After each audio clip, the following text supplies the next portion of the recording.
I want to open it to the floor. We have so many smart and interesting people here. And Michael Elliott was out there somewhere. Michael, yeah, you had a question. I wanted to make sure you got it. And just please identify yourself. Back there. Hi, I'm Mike Elliott from Time Magazine. One of the unexpected, at least to me, themes of the first day of Davos yesterday was a crisis of expensive food that was mentioned by delegates from India, from Africa, and from China. And rightly or wrongly, in many parts of the developing world, that's associated with the increasing amount of arable land that's devoted to the production of ethanol. Similarly, Bono just earlier this morning pointed out that in landlocked parts of Africa and other parts of the world, air transport is an essential tool of economic development. I'd just like to ask all of you, how in practical terms do you convince people in the developing world that these two great goals of poverty reduction and climate change are not in conflict? I mean, how do you convince people that climate change will not be a policy adopted on the back of people who just recently have moved from 1 meal a day to 2? Can I just say, I feel like one of the biggest problems we have in the world is people don't realize that technology is the way we solve these problems. So I was giving a talk recently, and we have this great economist who helps out, Hal Varian, and I was saying, well, he's saying basically all the growth in GDP per capita has been due to technology. And you can graph it, it's like an exponential, it starts with basically farm improvements and mechanization and mass manufacturing and so on. And the way we're going to get out of problems like that is by having better technology. And if you look at, the U.S. Has something like, you have 10,000 people, the equivalent of 10,000 people helping you every day with the energy use. They're pushing your car, they're carrying your water for you. And if you work out the number of calories you'd have to use as a person to do all the things that you do, something like 10,000 people. And in Africa, that number is like 1 or 2 or not, or 0, right? And, really, it's really not fun to have to carry your water. It'd be really nice to have somebody carry your water for you. And the way we're going to solve those problems is by having more energy, not less, and by having it not hurt our environment, the world that we live in, and by having it be a lot cheaper, right? Having more, having it be cheaper, those things are related. The way we're going to do that is with technology. There's no other magic that's going to do it. And that's the way it's always been done. And if you look at the trends, there's been huge, huge advances in all those things. So I think the way you're going to solve poverty is by having helpers. And energy is a great way to have helpers. The food cost is probably largely based on transportation. The cost of transportation is largely based on the cost of energy. And so, you'll solve both those problems at once. You'll solve food and you'll solve energy. And that will help with poverty and starvation and all those things. And the way we're going to do that is we're going to make it cheap and prevalent. And, you can dig a hole anywhere in the world and get tons of energy. That would be a great thing, right? Let's go build that. Can I make a comment? I mean, what you just heard from Larry was what I think forced me to change my mind about how you deal with climate change. Because the logical extension of this faith, I think, in technology and engineering, and not just faith, but historical record of it. When we started doing our energy work, we were very interested in renewables, we were interested in government policies, and Larry really challenged us. He said, you can't do it out of a feeling of scarcity. You can't act just out of conservation, because then you won't have economic development. And you will hurt so many people by any kind of an abrupt slowdown or any kind of trade-off. You're absolutely right about the ethanol issue. They're called chapati wars now, or tortilla wars, as people are really rising up against ethanol for that reason. But Larry says, don't make it into a competition. He says, find a way to make electricity, not that you have to cut back on it, but that you have more than you ever dreamed of, and that you do it at prices less than you ever thought of, and gird your loins. Get the engineers. By the way, the corn issue is largely a public policy issue. I mean, the reason why the corn's expensive is because we're making ethanol out of it, which we shouldn't be doing. Right. And Sergey already mentioned we have 50%. We have a 50-cent tariff in the U.S. on imported ethanol, and a 50 cent subsidy on corn ethanol. So it's $1 a gallon. And that's why corn's expensive. It's not because people would otherwise be making ethanol out of corn. Right, right. It is a travesty that there's a 54-cent a gallon tariff if you want to import sugar ethanol from Brazil. But if you want to actually import a gallon of refined gasoline from Saudi Arabia, it's only a penny and a half. So from a country in our hemisphere that's a democracy, we have a 54-cent tariff, and from the people who brought us 9/11, we have a 1 cent and a half tariff. Al, please. Yeah, I wanted to briefly comment on Michael Elliott's question. First of all, I wanted to compliment the three of you for the equation RE less than C. I think it's a brilliant and simple clarification of the key moving part in all of this debate. But there's actually a rich and growing literature on the connection between food insecurity in the developing world and climate. And the price of tortillas and the price of other staples has actually gone up more because of the 1,000-year drought in what many are calling the 1,000-year drought in Australia and the effect on yields on the supply side than on the very marginal extra pressure that comes from renewable fuels. I happen to agree that corn-based ethanol is just a transition dead end towards cellulosic ethanol, and the use of enzymes, enzymatic hydrolysis is what they call. It's above my pay grade, but it's I think one of the winners on this. But if you look at the map of where the food is to be grown in the developing world, the impact of climate on this is by far the most important issue. The United Nations Development Program has put out 2 reports now. Kevin Watkins, the principal author, says that climate is the principal development challenge.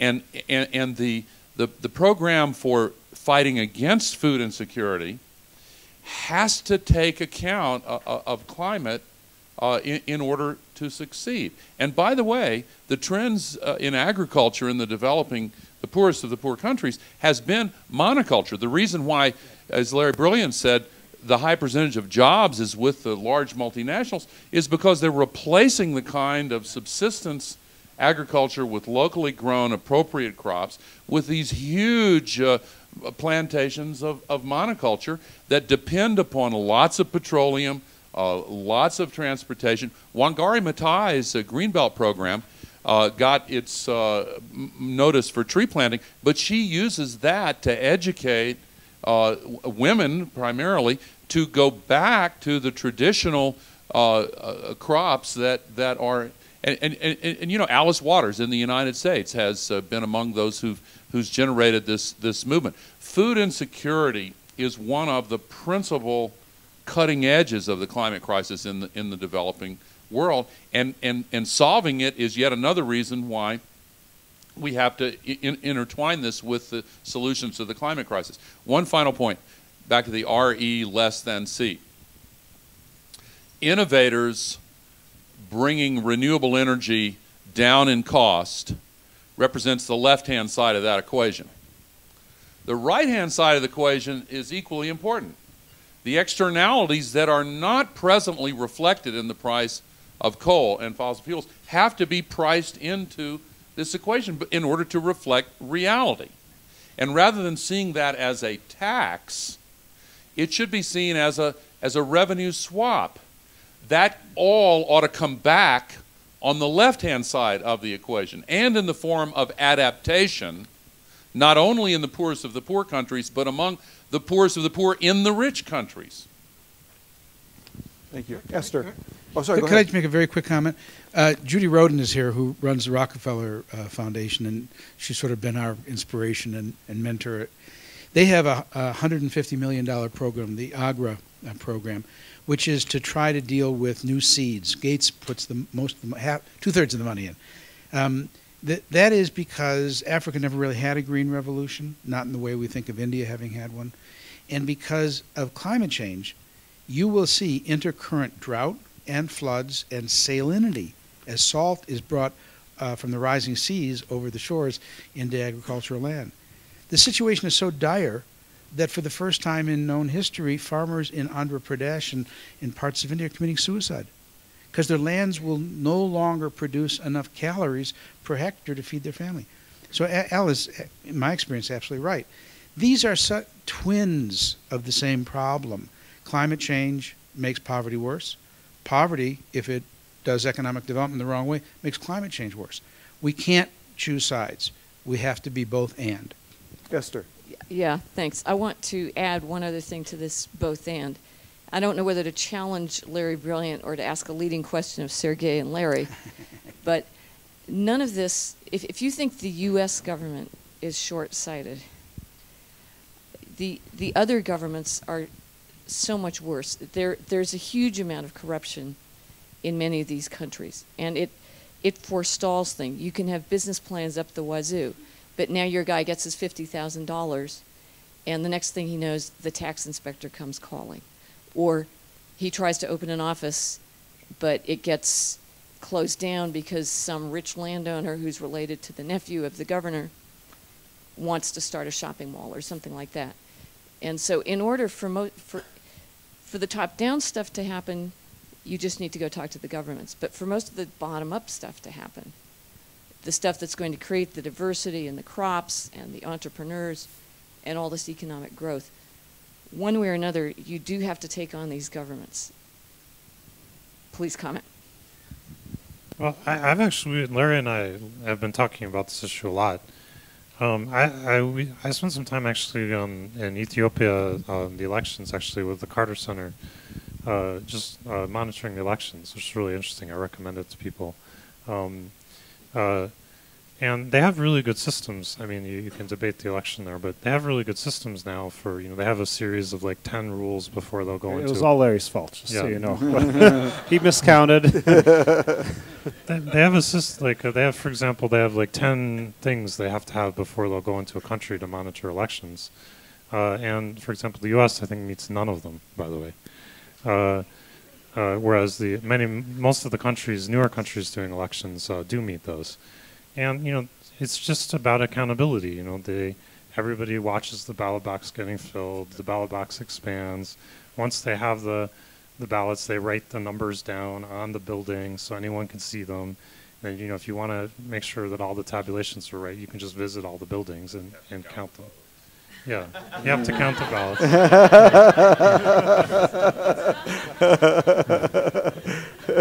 Anyway.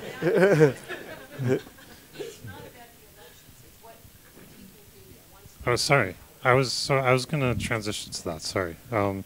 I think elections are an area we can learn from because there's been so much work done by a lot of great people that there are actually procedures in place now that we know if we have the following 10 things, then we have an election that's probably mostly fair, or we know whether we did or not. And I think we need those set of 10 things for other parts of government. So, there's great organizations that are trying to do things like just measure, if you're putting money into a school, does it actually get built? Can you see the school? Does it have walls? Does it have books? And those kind of things. How do you measure that at scale? And so, what are the 10 things you need to do to make sure when you gave the money for the school that they really appear and they have teachers and students and all those things? And I think if we get some of those procedures and rules right for these governments and we get the accountability and the understanding of what's going on, I think we'll make a lot of progress and around the corruption side and so on. My brother really likes, he has this phrase, ISO 9000 for governments. If you go around in these developing countries, you see a factory, they always have an ISO 9000 banner, which is basically, this bureaucratic stuff about how you make sure that the stuff you make is really what you claim it is and it's safe and the bolts don't break and if you build a building out of the nails, they don't, your building doesn't fall down.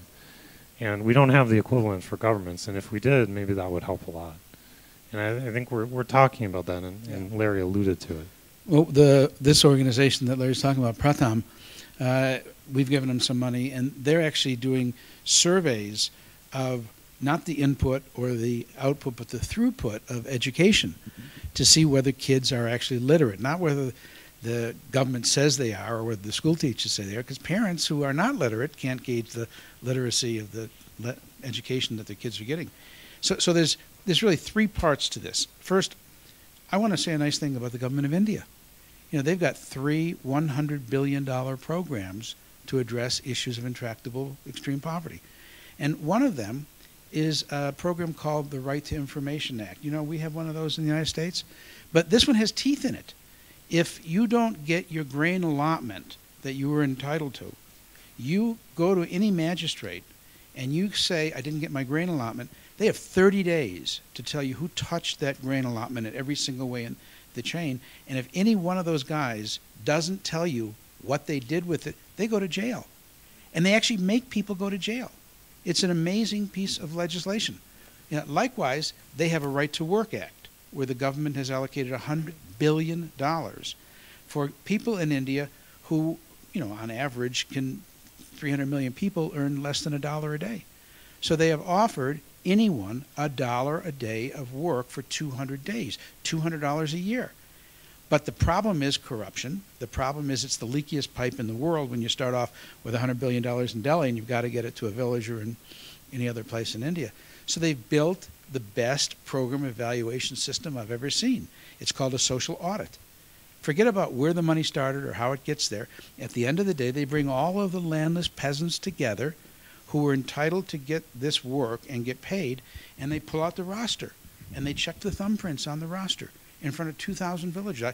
I attended some of these myself where corrupt individuals were just put in jail immediately in front of everybody, and thousands of people cheered because they'd never felt so empowered. I think these are some of the things that we need to be looking at. There are lots of solutions out there. The other part of it is that I don't think people in Ghana know what the people in India are doing. I don't think there's much of what the UN used to call TCDC, technical cooperation amongst developing countries. We, with our technology and others, should be able to spot those things which work in one place and share it with everybody. You can be very optimistic if you go to a social audit in India, I'll tell you. Sergey, did you want to jump in on any of this? Yeah, I do have. I think that the U.S. even today remains a leader in many ways, and I do think that if the U.S. transitions to clean, I think a lot of these other countries will follow, corruption aside. Now, today, I do think, unfortunately, the other countries are leading the U.S. And if you look at, you know, they may be small examples, but Bhutan that I mentioned, or Costa Rica, or any number of others, I mean, these countries are using renewables. They're preserving their environment. They're actually the leaders today. It's a minority, but I think we need to get the United States in the loop, and I think then the majority of countries will follow. Could I? I'm Paul Verkyle from Boyce Schiller. Excuse me, Boyce Schiller and Flexner, a law firm in New York. Regulatory policy. Al Gore mentioned the externalities issue, and really this is what we need to focus on in the U.S. You were talking, why? How does it happen? How can we be optimistic? Well, lawyers, as you know, are designed to make things slow down or potentially speed them up on the right side. Let me give you some positives. Tom Friedman was pessimistic about where we are here in the U.S. About shifting over, internalizing the costs of coal and oil and gas. But some good examples. Tobacco. It did happen. It took 30 years from the time we learned the problem till we solved it. This was the Gore administration, may I say, with your friend Clinton. The FDA did it by regulation. By regulation, ultimately did it. Also, seatbelts. It took 30 years to get seatbelts, to internalize those costs, but it happened. And it can happen here less than 30 years, especially if you have regulatory policy that shifts. A big harbinger here is the Supreme Court's decision in Massachusetts versus EPA, telling the EPA, indeed, you have the power and you must regulate for gases in the environment. You must regulate. Did you have a question? And my question is, why don't we get Exxon, Mobil, and all these guys, spend more time with them, win them over to the alternative fuels argument, and get a better lobby than we now have? Larry, you want to take this? Well, I think some of those oil and gas companies you can have that conversation with, and some of them you cannot. And I have actually been very impressed with BP. Whatever its other problems have been, there is inside of that organization a genuine search for alternatives. You know, I laughed because it's so easy to be cynical, when they say BP beyond petroleum. But I actually have been very impressed with that. And then, you know, we have other oil and gas companies that produce deep deep thermal energy in the U.S. I don't think that's an impossible quest. There's some people here today, Daniel Yergin and others, who've been trying to get that conversation going and to keep it going. But I do believe that you're better going around these companies, going to their customers, letting their customers know that if you go down this road, you're endangering your children's lives in the future. I think that's a better role for people who are trying to advocate change than you need help, and customers are a really good group to have help you. Van Jones. Van, you had a question? Van Jones, Green for All, Oakland, California. I just want to just make an observation. You know, we are thinking about how do we expand this coalition? How do we get more people to care about buying the good, clean stuff, and actually more people who want to put the right price on the dirty stuff? And often these conversations become, what's wrong with everybody? Why doesn't everybody get this? Well, I spent the past 3 months, I talked to 30,000 people about climate change in places like Oakland, Watts, Newark. We talk about poor people in other countries. You mentioned talking about poor people in the developing countries. This is what gets people's attention. If you tell people who already live in crisis about another crisis, they get depressed, okay? If you're poor, you don't have a house, you don't have a job, you're scared, and you say, here's global warming, it's going to kill everybody, they don't want to join your group. They just don't. And they say it's the end times and Jesus is going to come back, and they give up, okay? But if you tell people who live in crisis about the opportunity, they get very excited. So we started telling people about the idea of green-collar jobs for their kids, that we could put low-income urban youth to work putting up those solar panels. The president signs a law, the president's not going to put up one solar panel. The president's not going to weatherize one building. Your kid could do that. And we got instant cooperation and support across the board. So I think what we've got to do is stick to the positive. I do think we're going to have to get the government to help the markets and help the technologies work. The government has to be involved. We need a political movement that includes everybody. But if we go to people who have crisis and tell them about the opportunity, we can expand this coalition to include the people who need this green wave to lift all boats. Van, so, let me ask you a question. Yeah. If you could ask one thing of the Google founders and Google.org that would help the green collar movement, what could they do? Well, I think that the most important thing is that we tend to have these conversations, and I go to a lot of these meetings, and it's all about the technology, it's all about the entrepreneurs, and that's great. But what about the workers? If you go to if you have this standard that says we want 3 cents, that's the outcome. And we also want X number of jobs. Tell us how we're going to be able to get X number of jobs out of your innovation, and we'll make that a part of what we celebrate. You suddenly have changed this conversation because people aren't just thinking, oh, it's good for the polar bears. Say, hey, maybe it's good for me and my child. So. Thank you. Thank you. Yeah. I'll get to everybody. Over here.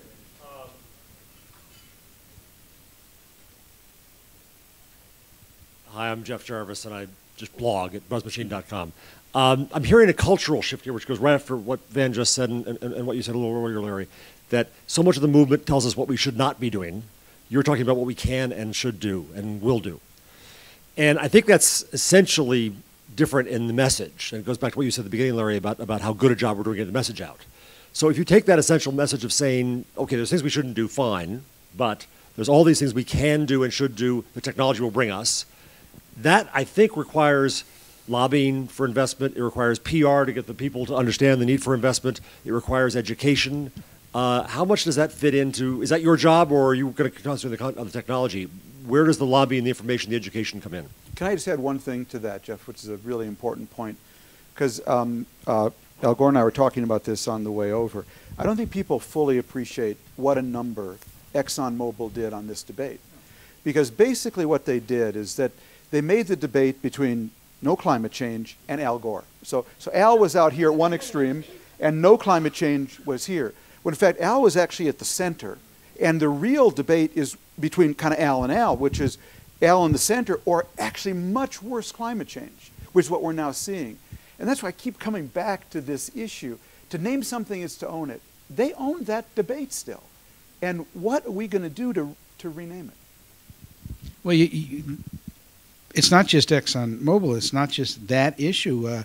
The coal industry in the U.S. has just launched a $50 million television campaign, the Coalition for Fair Energy. Yeah, I've seen it. Yeah. Clean Coal. Well, they're running now. They don't have a name, Clean Coal. They've got a name which sounds like peace, motherhood, and God and apple pie. That's what the name that they've used, but it's not what they're doing. They're trying to persuade people that just keep using dirty coal for a little while, we'll clean it up. That's really what they're trying to say. And we don't want to.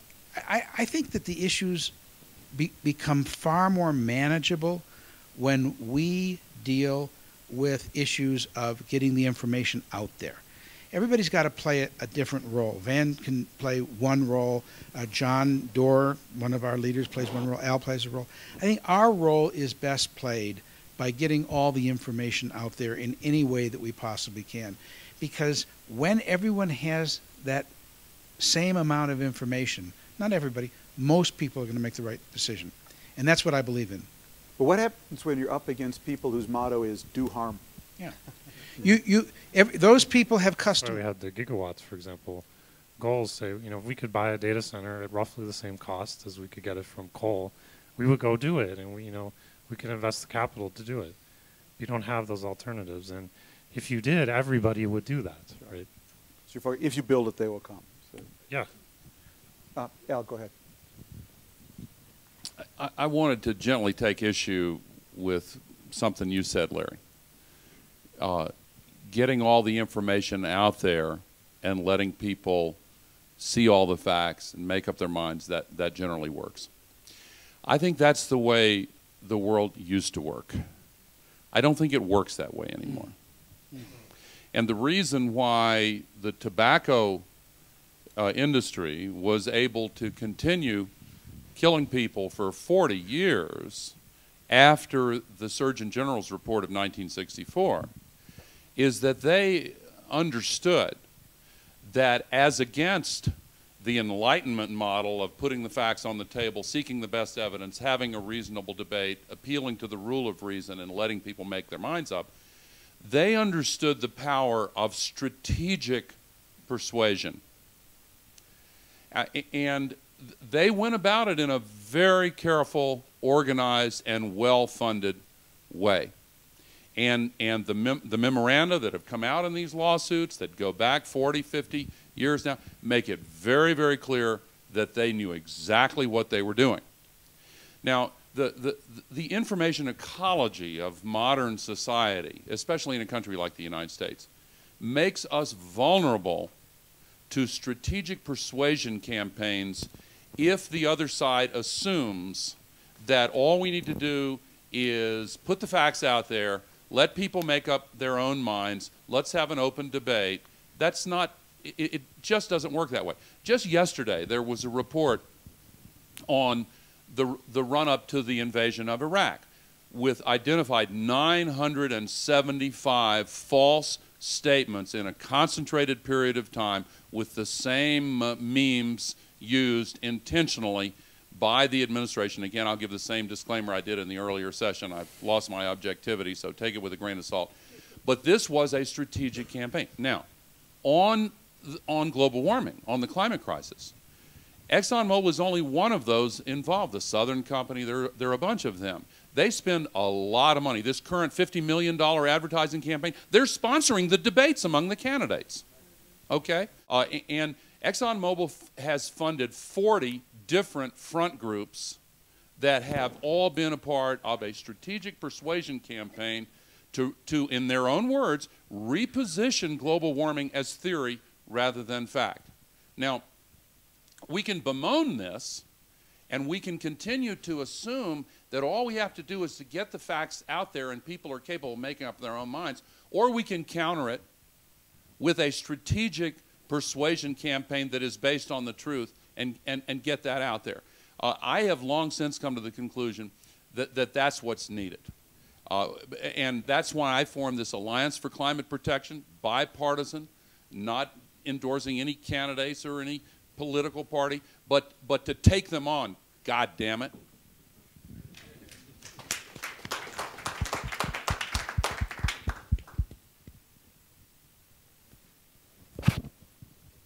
Arthur Butambara from Zimbabwe.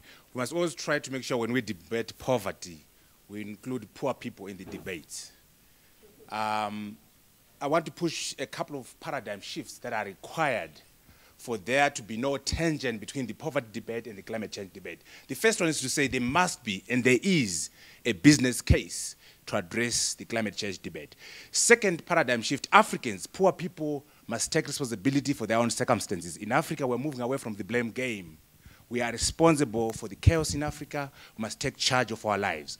Paradigm shift number 3, move away from aid to economic investment. We want investment in Africa. Teach us how to fish. Don't give us fish. Paradigm shift number 4, move away from commodity-based economics to manufacturing, to processing, to value addition. That's what we want, so that there's no tension between the eradication of poverty and climate change. Paradigm shift number 5, Parahaladi from University of Michigan, the bottom of the pyramid. The economics can't be the same. You need to be creative and innovative around the bottom of the pyramid. Technology, volume-driven strategies. How you service Kumasi, how you service Zimbabwe, how you service poor communities requires innovation around volume, innovation around technology, clean technologies, clean fuels, so that we can leapfrog from the 19th century where we are to the digital economy. We need to also make a shift. I think that we are so much obsessed about national sovereignty. And I want to challenge, and I've already said my views to our Vice President Gore. You can't address what you're trying to do if you're obsessed with national sovereignty. We need a strategic shift from national sovereignty to global sovereignty, to collective humanity. What are we doing to move ourselves towards global sovereignty and collective humanity? Thank you. Did you guys want to say anything on that? Well, I would just say one thing about what Al Gore said. First, it's under any circumstances, it's wonderful having a conversation with you, whether we agree or not. But we do agree, and you know that. We attended a meeting together in Aspen. In fact, John was there as well.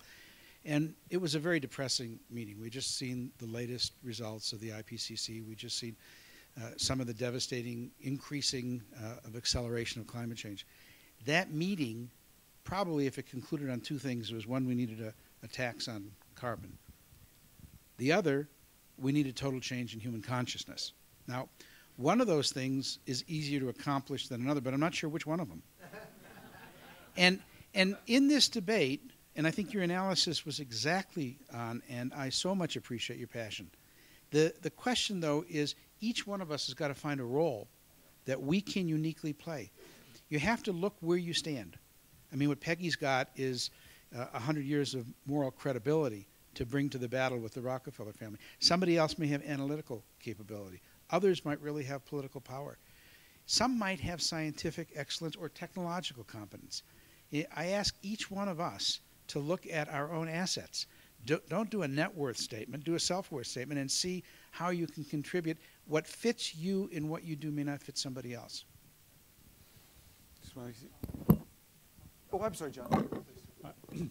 This will turn the conversation around a little bit, but if the equation is RE is less than C, and we say that raising C can help accelerate that, and that raising C is, this is the thesis of the question, is in policy and politics, I'd like your permission to pose a question to Tom Friedman, who's writing a book about this and is world expert on politics, policy, globally.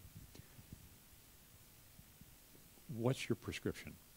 How the hell are we going to get the policy to be heart attack serious and to be done quickly and effectively before, as Al has warned us and led us, we're time? I think I know about the RE less, the innovation on the technology. It's the policy that. Well, you know, I think this is. And I don't You've want to talked about politics and I politics. I just would say that I think, and Al and I were talking about this on the car over. This is a I guess I need a mic so I can invite it. This is a really unique problem, which is that historically the environmental movement has really been about stopping things, stopping pollution, stopping acid rain, and actually social reform movements historically have been about, stopping discrimination against women, stopping discrimination against blacks. This is a very different challenge. We actually have to have a mass social movement that gets the government to put on a tax, to set a price on carbon. It's an unprecedented thing, a social movement. But I like the way Al's really been talking about it. I think, again, language is so important, that this has to be a social movement for an investment in our future. If it's a social movement for a tax, that's going to be a really hard sell. But if it's a social movement for an investment, and that's really what Larry and Sergey and Larry have been saying, that if we can reframe this, is how do we invest in our future? Because we can talk about everything here. Without a price signal, you will not have scale. Without scale, you have a green hobby. I like to build model airplanes for a hobby, not try to get a gigawatt of clean energy. Can I add one thing to that, though? I mean, I think that's well worth doing, getting the C part up. But I do think there's a pretty obvious path to getting the RE part down a lot. And in order to solve some of the development issues, we really need cheaper energy. And so if you just increase C, if you could wave your hands today and increase C a lot, you should do that. But that's actually not the only thing we need to do. Even if you accomplish doing that, you've really missed something important, which is that we really want everybody to have a lot of energy. Recycle the money to build the grid. Okay, yeah, no, I agree. But I think that if there's one thought I want to leave people with, though, is that I think the number of people in the world that are trying to make RE really small is very, very small. Like, we could probably fit them all into this room. And that's a really serious problem. If we make if we make it go from 100 to 10,000 people, we're going to make a lot more progress. But just to quickly add, I do think we need policy work just to make RE smaller or to not increase it. I mean, the tariffs on the sugarcane ethanol is the real issue. The inability to put up windmills because 5 miles off the coast of Nantucket they don't look so pretty. All those things are real obstacles, and we need to get rid of those too. Just our buildings too. We have to attach the panels to the right building, or we can't meter it into the grid, and they won't let us connect it.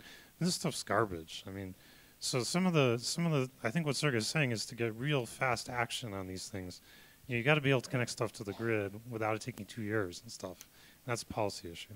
And one small thing, just to remind us what we already know, if you're looking at RE less than C, it's all over the world.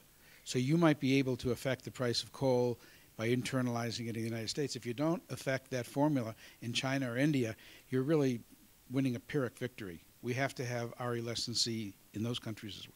Peter. Just one data point, Al, that suggests maybe you've been more successful than you know. In California, a recent public survey on concern about climate change.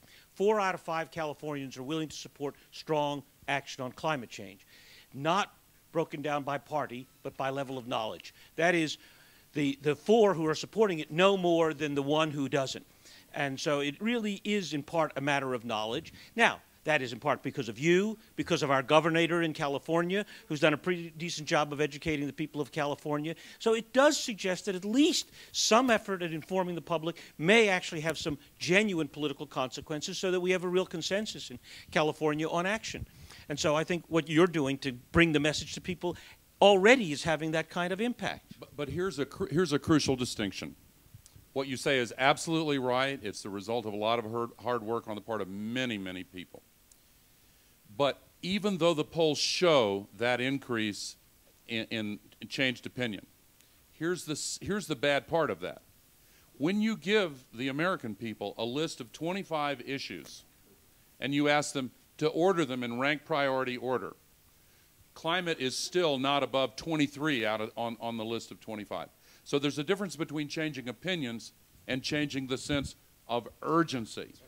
And we need a strategic mass persuasion campaign focused on getting that up to the top of the list. That happened in Australia. And that's why Kevin Rudd was elected. It needs to happen in the U.S. and elsewhere. And to make it global, that's what Copenhagen is all about. In December of 2009, Copenhagen marks the culmination of the global process where, and that's the policy framework within which RE less than C can be locked in globally. Please. The lady behind you, I'm sorry. Please identify yourself. My name is Toshiko Mori. I'm an architect. I'm a chair of a Department of Architecture at Harvard. And I have this issue about how to represent this information to make the knowledge more accessible to public, not only for this country, because Earth may be flat, but I think it's dynamic. It's a very different world now, thanks to all the issues brought up by climate change, poverty issues. We have to come up with a different model to inform the public. As an architect, we see buildings as organic elements connecting many different dots. Issues are incredibly atomized, issues of food, to poverty, to disaster, to climate, how the light bulb to polar bears. It's so diverse. And I think the problem is that people cannot see the whole picture and connecting millions of dots. And what I propose, what Google can do with a search engine capability is, can you come up with a dynamic model, simulation model, which may be more visual, so that everybody can see when they actually understand, what about this one seed in Africa? How does it affect everything else? And people can see immediately how everything is interrelated. It's a different world, and I think that's why we are suffering from this, and that's why people don't understand. If you show this model to politicians, they will get it immediately, because it's all about improving the quality of life, and that is a common issue globally, and I think this gap of how to disseminate information is missing, and I hope that Google can come up with a very powerful engine and very creative way to deliver dynamic world message. I think it'd be great to have some of that capability in Google Earth, where you could actually see simulations of what's likely to happen and how it affects different people and all those things. Now, we should mention there are already layers in Google Earth that do some of those things. For example, you can look at the effects of sea level change, and you can simulate, 1 meter, 3 meter rise in sea levels, and it's very dramatic, obviously. You can see renewable projects around the world. So we do have some of those pieces already. No, that's true. We don't have a global simulation that connects it all. Lucien? Oh, I'm sorry. Oh, I'm sorry. And then you then, Lucien, because you were next. Very quickly, Matthew Anderson from B-Sky-B in the UK. There's one opportunity that I'd also like to add to the table, and that is that each year marketers spend about $750 billion on advertising and marketing. That is a huge multiple of 50 million for coal. And the chance to mobilize customer bases is huge. The crisis we have from a consumer perspective is lack of choice. It's very hard to buy products that are exciting, that are cleaner. So I really think that, particularly with your relationship with advertisers, which is so important, and your relationship empowering consumers to make choice at that level, you have a wave that's in the $1 trillion scale. As a young global leader, we've just written a book that has 15 case studies of companies that have cut carbon, increased profit, and now are creating a multiplication factor through their customer base.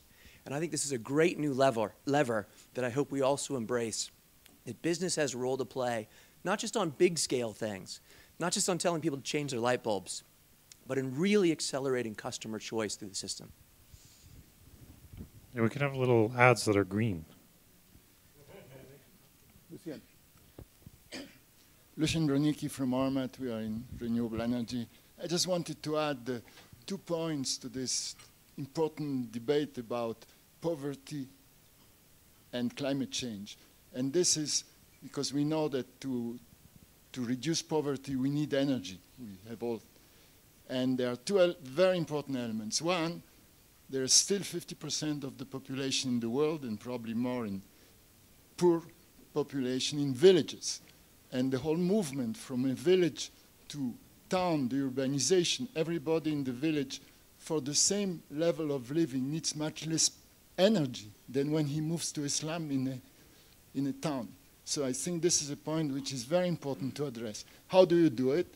By improving the standard of living in the village. You will need much less energy. 2 examples. One example is Cooking. Cooking is deforestation.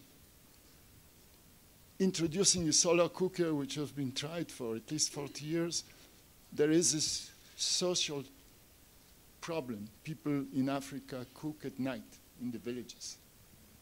Of course, this is for the women, it's a whole problem. But so you need anthropologists, you need social workers to convince people to cook during the day. It's not a question of money, it's really not expensive.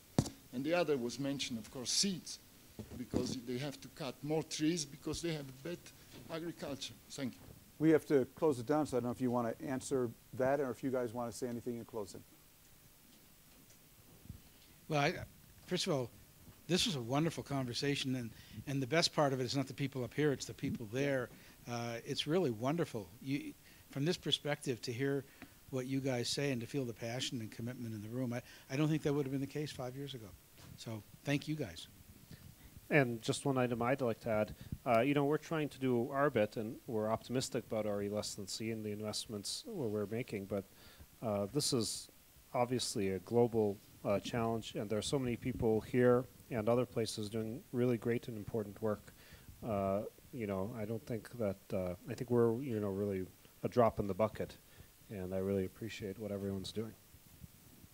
Thank you. And thank you very much.